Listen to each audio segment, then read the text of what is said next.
हरे कृष्णा। राधे राधे। कैसे हैं आप सब लोग। आप सभी का स्वागत है आपका अपने चैनल कृष्णा प्यारी सखा में। आज की इस वीडियो में हम कामदा एकादशी की व्रत कथा सुनने वाले हैं, जो चैत्र महीने की कृष्ण पक्ष में आती है और जिसको सुनने मात्र से ही संपूर्ण कामनाएं हमारी पूर्ण हो जाती हैं। आप जिस किसी की भी कामना करते हैं वो पूर्ण होते हैं। हाथ में थोड़े से तिल और पुष्प हमें ले लेने हैं। अब हम चैत्र महीने के शुक्ल पक्ष की कामदा एकादशी की व्रत कथा पढ़ेंगे, जो इस प्रकार से है। युधिष्ठिर बोले, हे वासुदेव, आपको नमस्कार है। आप मुझसे कहिए कि चैत्र शुक्ल पक्ष में एकादशी का क्या नाम है। श्री कृष्ण बोले, हे राजन, पापों को नाश करने वाली और पुण्य को बढ़ाने वाली चैत्र मास के शुक्ल पक्ष में कामदा नाम की एकादशी होती है। इसकी कथा को सुनो। प्राचीन समय में स्वर्ण और रत्नों से सुशोभित रत्नपुर नाम के नगर में मंदोन्मत्त, पुंडरीक आदि नाग निवास करते थे। गंधर्व, किन्नर और अप्सरा राजा पुंडरीक का सेवन करते थे।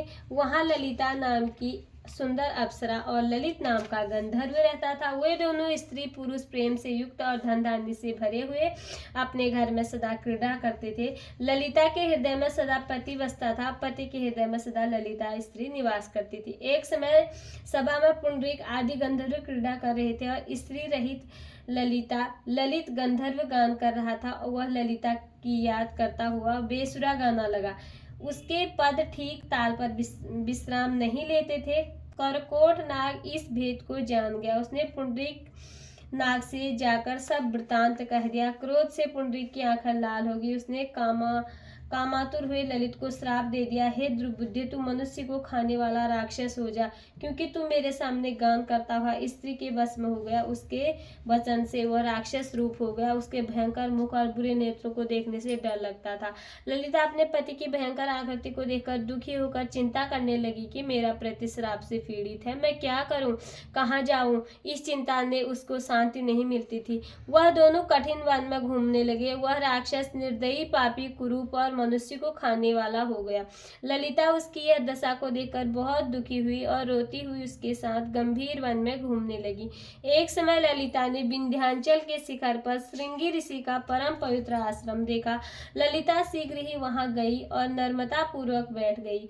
उसको देखकर मुनीश्वर बोले, हे सुबे, तू कौन है और किसकी बेटी है, किस लिए यहाँ आई है, यह मेरे सामने सत्य कह। ललिता बोली, वीरधनवा नाम का महात्मा गंधर्व है, उसकी मैं बेटी हूँ। ललिता मेरा नाम है।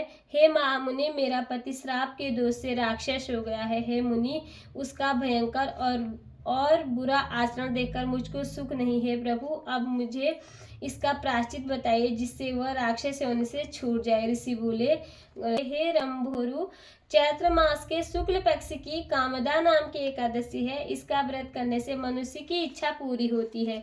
मेरे कहने से विधि पूर्वक उसका व्रत करो। इस व्रत का पुण्य अपने पति के लिए दे दो, इसलिए उसका श्राप क्षण भर में दूर हो जाएगा। हे राजन, मुनि का वचन सुनकर ललिता प्रसन्न हो गई। एकादशी का व्रत करके द्वादशी के दिन ब्राह्मण के समीप वासुदेव भगवान के सम्मुख बैठकर ललिता अपने पति के उद्धार के लिए बोली, मैंने जो कामदा एकादशी का व्रत किया है, उसके पुण्य प्रभाव से उसकी पिशाच योनि दूर हो जाए। उस समय ललिता राक्षस योनि में वहीं बैठा था।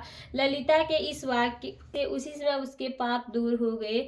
वह दिव्य देवधारी गंधर्व हो गया और उसकी राक्षस योनि से मुक्ति हो गई। हे नृपश्रेष्ठ, यह जानकर इसका व्रत अच्छी तरह से करना चाहिए। लोगों के हित के लिए मैंने तुमसे कहा है। इस व्रत को करने से सब पाप नष्ट हो जाते हैं। बोले एकादशी माता की जय।